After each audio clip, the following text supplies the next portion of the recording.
आदिवासी पालिले दोल उत्सव गंजाम जिला दिगपहंडी अंतर्गत वासुदेवपुर पंचायत बड़ बुरुडा एवं सान बुरुडा ठारे निर्माण दिन थिबा राम मंदिर रे बहुत धूमधाम रे पालन होई जाइछि दोल पूर्णिमा। तेबे एही अवसर रे तीन कुंडीय महायज्ञ भजन कीर्तन सतसंग एवं प्रसाद सेवन सह रंग खेली समस्ते कार्यक्रम महा आडंबर सह पालन करिसेंति। तेबे वरिष्ठ बीजेपी नेता श्रीकांत पाढ़ी कार्यक्रम को संयोजना करथिबा बेले वेद प्रचार समिति सदस्यगण अनेक मान्यगण व्यक्ति एवं पाखापाखि 4 खंड ग्रामर आदिवासी जोग देथिले। मो ना श्री दीपक कुमार साहू, गंजाम जिला पाटपुर ब्लॉक गौतम ग्राम पंचायत नायब सरपंच। जो आज जो जो संक्रांति उपलक्षे एटी जो सत्संग है जो मिलन है ये जो मिलन जो वनवासी भाई मान को जो आमे जो दूरे रखी श्रीमान श्रीकांत पाढ़ी द्वारा ये जो प्रयास श्रीकांत पाढ़ी महोदय दीर्घ 10 वर्ष है ये जो बड़ बुरुडा सान बुरुडा वनवासी गाँ मान जो प्रयास जारी रखिंट विकास नारा देकरी उत्तर उत्तर उन्नति हम।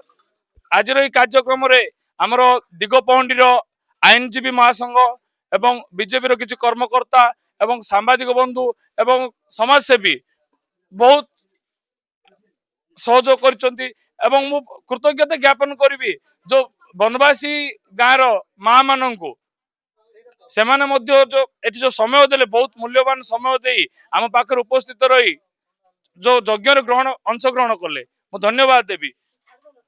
आउ विशेष विशेष धन्यवाद आमर जो यज्ञ जो कले को विशेष धन्यवाद दिया हम कहीं यज्ञ द्वारा ही से परिवर्तित हो पारे।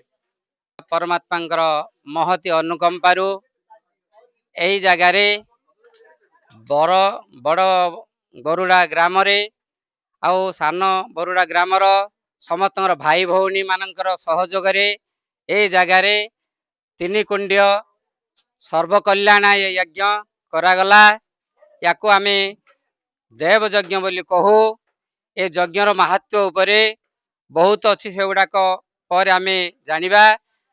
उद्देश्य है ब्रह्मपुर राष्ट्रीय स्वयंसेवक संघर समस्त भाई माने तथा आर्य समाजर ब्रह्मपुर वेद प्रचार समितिर समस्त भाई मान सहयोग ए जगार तीन कुंडीय यज्ञ बड़ आडंबर सह श्रृंखला सह शुभकामना सब होइथवा जगु मो ईश्वर को बहुत बहुत धन्यवाद दौची।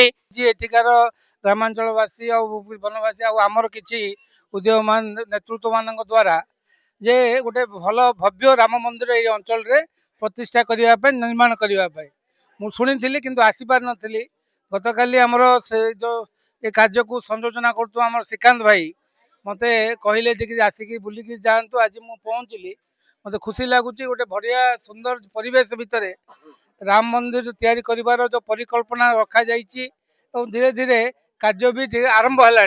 केवल राम मंदिर नुहे राम मंदिर संलग्न ये गौशाला भी तैयारी होची वेद पाठशाला भी योजना अच्छी ए सब कथा से आमे तो आंतरिक शुभेच्छा भी जनइबा और समस्त को निवेदन करी ये जो भव्य कार्य आमे समस्ते गुंडीची मुचा सदस्य निज निजर बल सामर्थ्य अनुसार आमे एथिरे सहयोग करिबा। ब्यूरो रिपोर्ट प्रभाव न्यूज।